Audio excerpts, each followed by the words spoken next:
কিয়ামতের ভয়াবহতা তো এত মারাত্মক। কোরআনে কারীম খুলে দেখুন, কোরআনে কারীম খুলে দেখুন, আল্লাহ রাব্বুল ইজ্জত ওয়াল জালাল সূরা হজের প্রথম আয়াতে বলেন, ইয়া আইয়ুহান নাসু তাকু রাব্বাকুম ইন্না জালজালাতাস সাআতি শাইউন আযীম, ইন্না জালজালাতাস সাআতি শাইউন আযীম।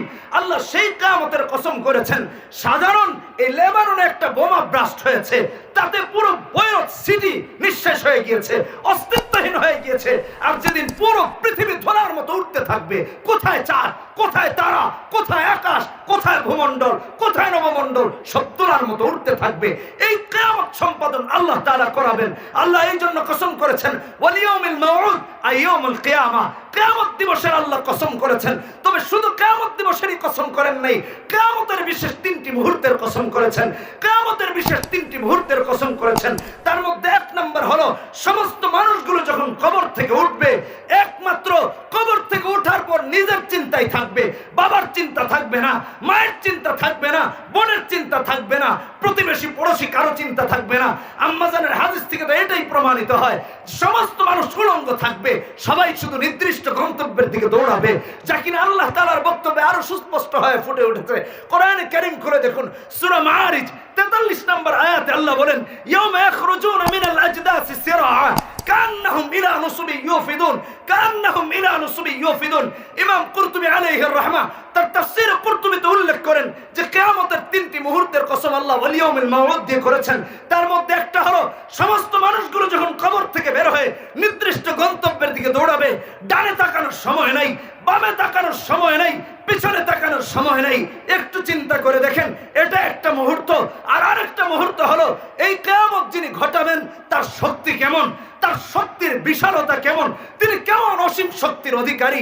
কোরআনে কারীম খুলে দেখুন, আল্লাহ রাব্বুল ইজ্জত ওয়াল জালাল সূরা আম্বিয়া 17 নম্বর পারা 10 নম্বর পৃষ্ঠা 17 নম্বর পারার 104 নম্বর আয়াতে বলেন, ইয়াউমা নাতমিস সামাআ কাতাইয়িস সিজিল লিল কুতুব।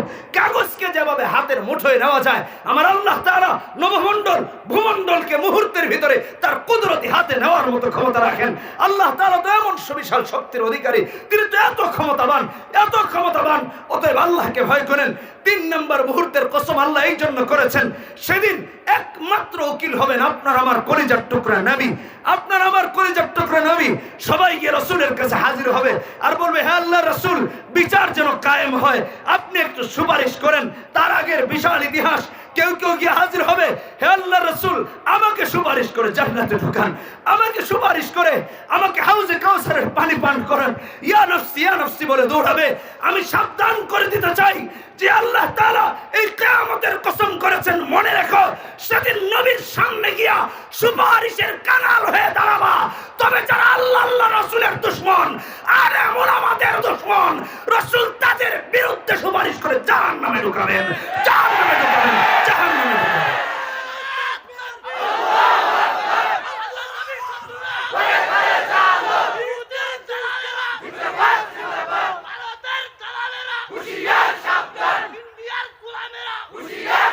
ওয়াল ইয়াউমিল মাউউদ, কিয়ামত দিবসের কসম করেছেন, সাবধান হন।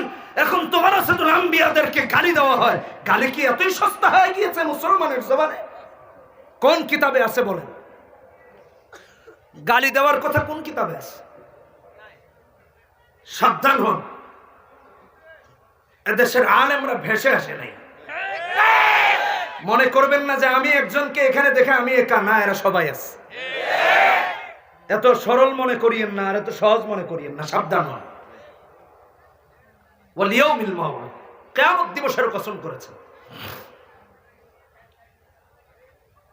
3 নম্বর কসম করেছেন শাহেদের, 4 নম্বর মাসুদের। শাহেদ মাসুদ কি? তিরমিজির 3661 নম্বর হাদিসে এসেছে, শাহেদ ইয়াউমুল জুমআ, মাসুদ ইয়াউমে আরাফা। একটা ব্যাখ্যা, শাহেদ মানে বুঝেন? শাহেদ মানে সাক্ষীদাতা। পৃথিবীর বিচারালয়ে সাক্ষীদাতা আছে না নাই? সাক্ষী ছাড়া বিচার হয়? তো আল্লাহর আদালতে কেমনে হবে? আল্লাহ তো আরো এটাকে আরো কঠোরভাবে শরীয়তে ঢুকিয়ে দিয়েছেন। শরীয়তে ইসলামে সাক্ষী ছাড়া বিচারই হয় না, সাক্ষী ছাড়া বিয়া হয়, বিয়াও হয় না। ভালো করে বোঝার জন্য বললাম আর কি। ওয়া শাহিদি ওয়া মাসুদ, শাহিদের কসম করেছেন। শাহেদ মানে আবার ওই শাহেদ বুঝিয়েন না, যেটা ওই যে রিজেন্টের মালিক বাটপার শাহেদ, এটা না।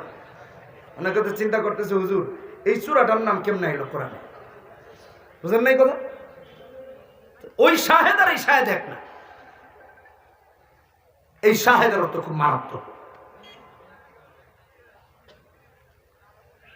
বন্ধুরা আমার লক্ষ্য করুন, কিয়ামতের ভয়াবহ দিনে সাক্ষীদাতা আল্লাহ হবেন, সাক্ষীদাতা নবী হবেন, রাসূলের সঠিক উম্মতেরা হবে।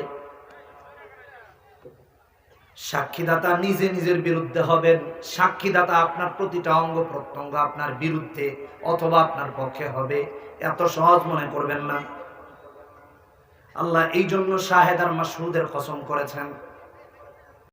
কোরআনে বলেন ওয়াকাফা বিল্লাহি শাহীদা মুহাম্মাদুর রাসূলুল্লাহ সাল্লাল্লাহু একই আয়াত সূরা তাওবাতে এসেছে, সূরা সফে এসেছে, আর সূরা ফাতিহায় 28 নম্বর আয়াতে এসেছে ওয়াকাফা বিল্লাহি শাহীদা, আকাফাল্লাহু শাহীদা। সাক্ষীদাতা হিসেবে আল্লাহই যথেষ্ট হয়ে যাবেন।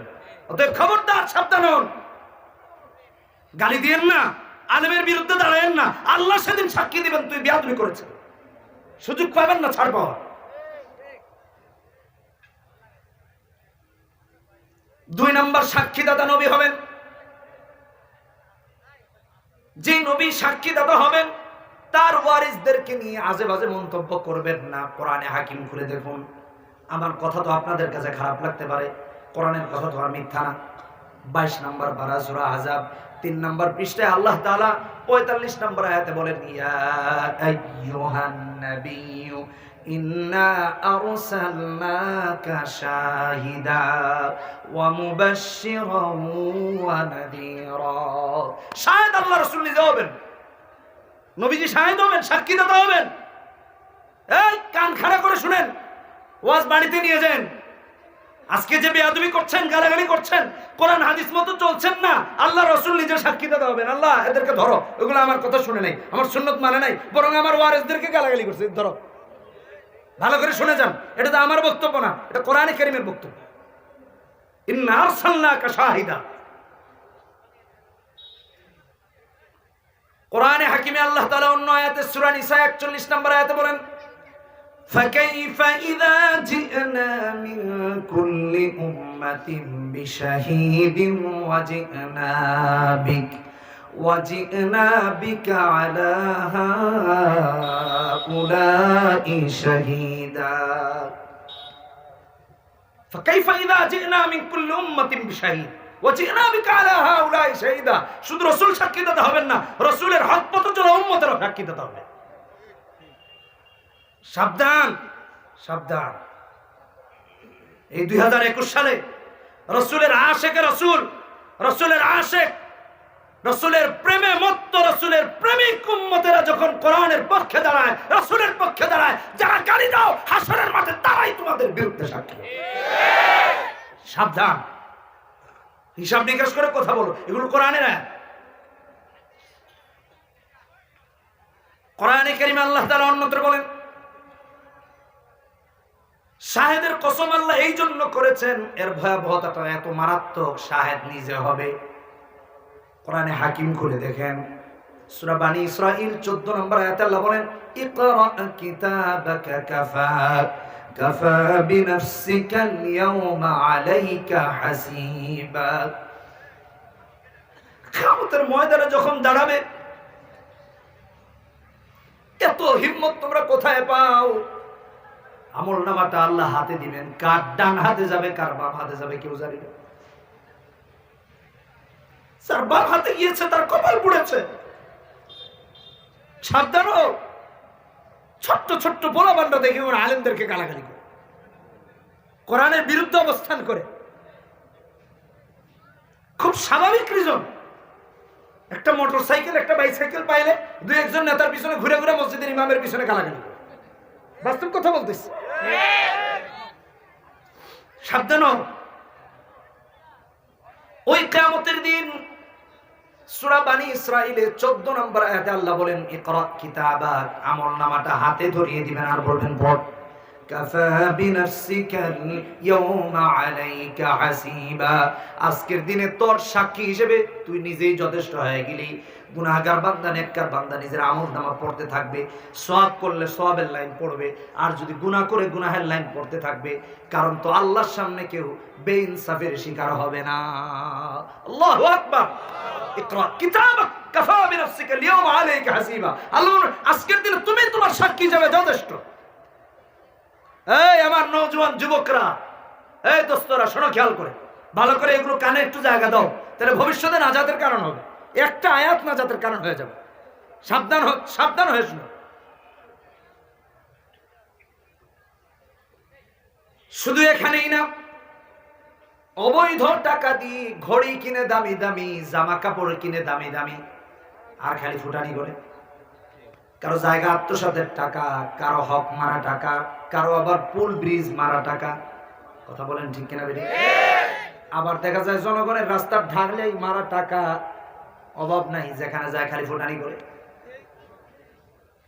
যা মুখে আসে তাই বলে আলেমদেরকে, বলে আমি আমার কথা বললাম না কি না। কোরআনে কারীম খুলে দেখেন, 18 নম্বর পারা, সূরার নাম হলো সূরা নূর, 24 নম্বর আয়াত আল্লাহ বলেন, ইয়াউমা তাশহাদু আলাইহিম আলসিনাতুহুম ওয়া আইদিহিম ওয়া আরজুলুহুম বিমা কানু ইয়ামালুন। সেদিন এই জবান তোমার বিরুদ্ধে সাক্ষী দিবে, হাত তোমার বিরুদ্ধে সাক্ষী দিবে, পা তোমার বিরুদ্ধে সাক্ষী দিবে। আরে কোন হাত দিয়ে আলেমের ঘাড় মটকাবা? সাবধান হও। এত সস্তা নাকি? মনে করছে আলেমদের সাথে কেউ নাই? খবরদার, সাবধান হও।